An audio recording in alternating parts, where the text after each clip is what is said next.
11 வயசுல மத்த பசங்க வெளியில விளையாடிட்டு இருந்தப்போ ஒரு பையன் மட்டும் பங்குகளை வாங்க ஆரம்பிச்சான். பல வருஷங்களுக்கு பிறகு அந்த பையன் மனித வரலாற்றிலேயே மிகப்பெரிய பணக்கார முதலீட்டாளரா மாறுவாருன்னு யாருக்கும் தெரியாது.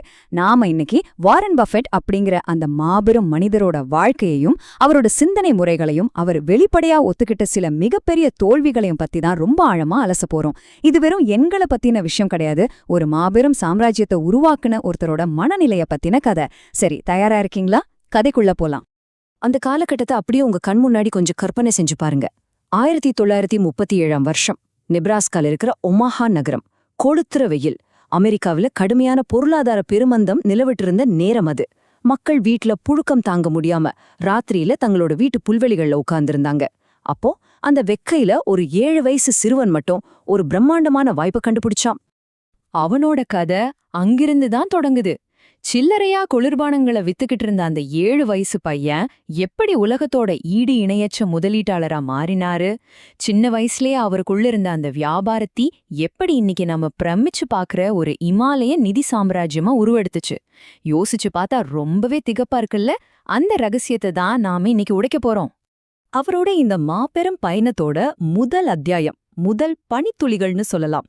உழைப்பு, பொருளாதாரம், அப்புறம் கொக்கோ கோலா. பஃபெட் தொடங்கின அந்த முதல் பிசினஸ பத்தி நாம கண்டிப்பா தெரிஞ்சுக்கணும். ஒரு சின்ன பனிப்பந்து மலையிலிருந்து உருள தொடங்கி எப்படி ஒரு மாபெரும் பனிச்சரிவா மாறுச்சோ அதோட ஆரம்பம் இதுதான்.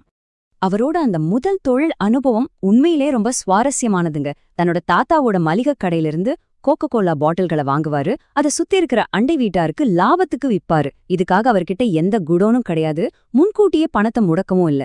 ஜீரோ ஓவர் ஹெட், அதாவது அதிகப்படியான செலவுகள் இல்லாத ஒரு பிசினஸோட வலிமை என்ன, மக்கள் எப்பவுமே தேடி வர ஒரு பொருளை வித்தா எப்படி லாபம் பார்க்கலாம் அப்படிங்கறத அந்த சின்ன வயசுலயே அவர் ரொம்ப தெளிவா கத்துக்கிட்டாரு.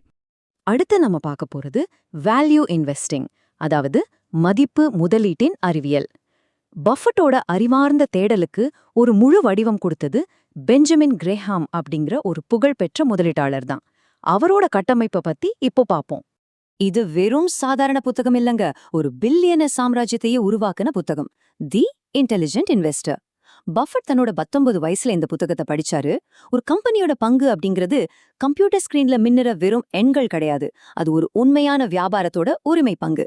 இந்த ஒரு ஆழமான புரிதல இந்த புத்தகம் அவருக்குள்ள ரொம்ப ஸ்ட்ராங்கா விதைச்சது. கிரஹாம் கத்துக் கொடுத்த விஷயங்கள்லயே ரொம்ப ரொம்ப முக்கியமான ஒண்ணு மார்ஜின் ஆஃப் சேஃப்டி, அதாவது பாதுகாப்பு விளிம்பு. ஒரு முதலீடு பார்க்க எவ்வளவுதான் கவர்ச்சியா இருந்தாலும் சரி, அதோட உண்மையான மதிப்பை விட அதிகமா ஒருபோதும் விலை கொடுத்து வாங்கவே கூடாது. நம்ம உணர்ச்சிகளை கட்டுப்படுத்தி பெரிய நஷ்டங்களை தவிர்க்கிறது தான் செல்வத்தை உருவாக்குறதுக்கான உண்மையான ரகசியம் அப்படிங்கறத கிரஹாம் பஃபட்டுக்கு ஆணித்தரமா உணர்த்தினாரு.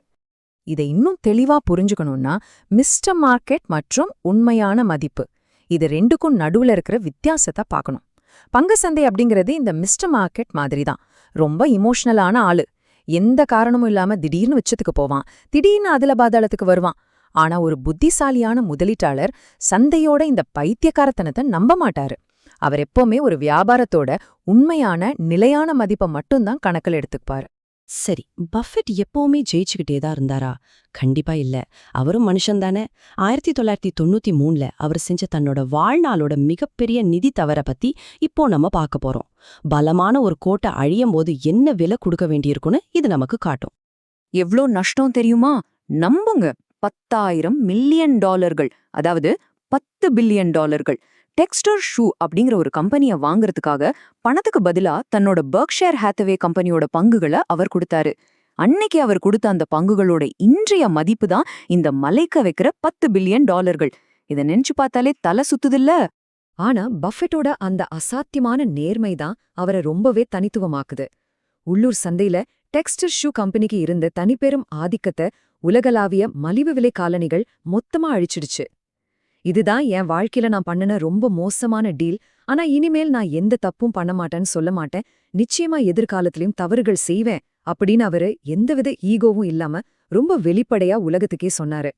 இந்த மாபெரும் தோல்வியிலிருந்து பஃபெட் கத்துக்கிட்ட பாடங்கள் நமக்கும் ரொம்பவே முக்கியம். முதல்ல, நம்ம உள்ளூர் சந்தையோட பலத்தை எப்பவுமே மிகைப்படுத்தி எடை போடக்கூடாது.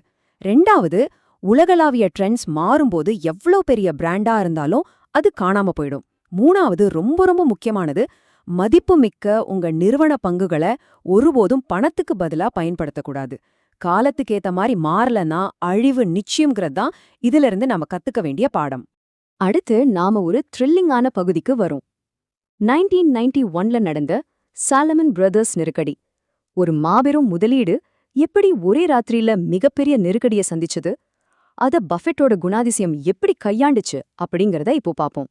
1991ல சாலமன் பிரதர்ஸ் நிறுவனத்துல பால் மோச அப்படிங்கிற ஒரு ட்ரேடர் ரூல்ஸ மீறி ஒரு பெரிய தப்பு பண்ணிட்டாரு. ஆனா நிறுவனத்தோட மூத்த அதிகாரிகள் அதை வெளியே சொல்லாம மறைக்க பார்த்தாங்க. இதோட விளைவு அந்த நிறுவனத்தையே மூடுற அளவுக்கு அமெரிக்க அரசு எச்சரிக்கை விடுத்தது. நிறுவனம் உயிர் பிழைக்க வெறும் 48 மணி நேரம்தான் கெடு.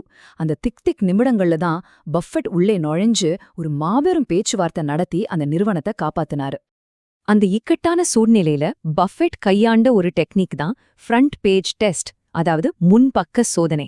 நான் எடுக்க போற இந்த முடிவை உலகத்திலே நான் ரொம்ப மதிக்கிற நபர்கள் நேரடியா பார்த்தாங்கன்னா நான் எந்த குற்ற உணர்ச்சியும் இல்லாம இருப்பேனா அப்படிங்கிற ஒரு நெறிமுறை தான் அது. ஒரு நிறுவனம் உண்மைய மறைக்கிறத விட அதை வெளிப்படையா ஒத்துக்கிட்டு சரி பண்றதுதான் ஒரே வழின்னு அவர் உலகத்துக்கு நிரூபிச்சு காட்டினாரு. இங்க பஃபே ரொம்ப ஆழமான ஒரு விஷயத்த பதிவு செய்யறாரு. நற்பெயருக்கும் பிராண்டுக்கும் நிறைய வித்தியாசம் இருக்கு. பிராண்ட் அப்படிங்கிறது வெறும் மார்க்கெட்டிங் மூலியமா வர்றது. ஆனா நற்பெயர் அப்படிங்கிறது உங்களை ரொம்ப உன்னிப்பா கவனிக்கிறவங்க உங்களோட குணத்தை பத்தி வச்சிருக்கிற ஆழமான நம்பிக்கை. பஃபட்டோட 30 கால நேர்மைதான் அன்னைக்கு அமெரிக்க அரசாங்கத்தையே நம்ப வச்சு அந்த நிறுவனத்தை காப்பாத்துச்சு. நற்பெயர் அப்படிங்கிறது வட்டியோட பெருகக்கூடிய ஒரு மிகப்பெரிய சொத்து. இப்போ நாம இந்த ஆய்வோட இறுதி பகுதிக்கு வந்துட்டோம். தி இன்னர் ஸ்கோர் கார்டு. வெற்றி, வாழ்க்கை, அப்புறம் செல்வம், இது எல்லாத்தையும் பத்தி பஃபட்டோட ஒட்டுமொத்த தத்துவம் என்ன அப்படிங்கறத பாப்போம். இது ஒரு சின்ன உதாரணம் மூலமா பார்க்கலாம். உங்க கிளாஸ்ல இருக்கிற ஒருத்தரோட எதிர்கால வருமானத்துல 10% வாங்குற வாய்ப்பு உங்களுக்கு கிடைக்குதுன்னு வச்சுக்குவோம். நீங்க யார தேர்ந்தெடுப்பீங்க? Class first எடுக்கிறவரா?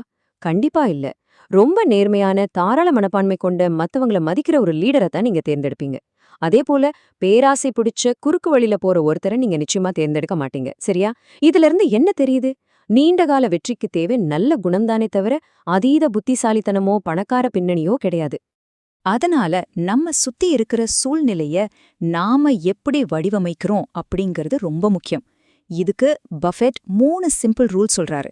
ரூல் நம்பர் 1, ஒரு அறையில நீங்க தான் ரொம்ப புத்திசாலின்னா நீங்க தவறான அறையில இருக்கீங்கன்னு அர்த்தம். ரூல் நம்பர் 2, எப்பவுமே உங்களை விட சிறந்தவங்க கூடவே பழகுங்க. ரூல் நம்பர் 3, நீங்க எந்த மாதிரியான மனிதர்களை ஈர்க்க விரும்புறீங்களோ முதல்ல நீங்க அப்படிப்பட்ட மனிதரா மாறுங்க. உண்மையான செல்வம்னா என்ன தெரியுமா? அது நீங்க எவ்ளோ செலவு செய்றீங்க, இல்ல உங்ககிட்ட எத்தனை லக்ஸூரியான கார்கள் இருக்கு அப்படிங்கறதுல இல்ல. அது உங்க உள் மனசோட அளவுகோலின்படி திருப்தியா நேர்மையா வாழ்றதுல தான் இருக்கு. நீங்க தூங்கும்போதும் உங்களுக்காக தொடர்ந்து சம்பாதிச்சு கொடுக்கற சொத்துக்களை உருவாக்குறது தான் உங்கள உண்மையான சுதந்திரத்துக்கு கொண்டு போகும். தன்னோட சுயசரிதையை எழுதின ஆலிஸ் ஷ்ராடர் கிட்ட பஃபெட் சொன்ன அந்த ஒரு வார்த்தை அவரை பத்தி நமக்கு முழுசா காட்டிடும். என்னோட கதையும் மத்தவங்க சொல்ற கதையும் முரண்படும்போது எனக்கு பெருமை சேர்க்காத மத்தவங்க சொல்ற கதையே நீங்க புத்தகத்துல எழுதுங்க. பல பில்லியன் டாலர்களை சம்பாதிச்ச ஒரு மனிதரோட அசாத்தியமான பணிவு பாருங்க. இந்த ஒரு குணம்தான் அவர் இத்தனை உயரத்துக்கு போக காரணம். இப்போ முதலீட்டுக்கான கருவிகள், கடந்த கால வரலாறு, ஒரு தெளிவான சிந்தனை சட்டகம், இதெல்லாமே உங்ககிட்ட இருக்கு. இந்த காலத்தால் அழியாத கொள்கைகளை உங்களோட சொந்த நிதி பயணத்துல பயன்படுத்த நீங்க தயாரா? யோசிச்சு பாருங்க. உங்களுக்கான அந்த பனிப்பந்த இன்னைக்கு நீங்க எதை கொண்டு உருவாக்க போறீங்க? இந்த தேடல் உங்களை ஒரு சிறந்த இடத்துக்கு கொண்டு போகும்னு நம்புறேன். உங்களோட இன்வெஸ்ட்மெண்ட் பயணம் சிறப்பா அமைய வாழ்த்துக்கள். இன்னொரு அற்புதமான காணொளியில சந்திப்போம்.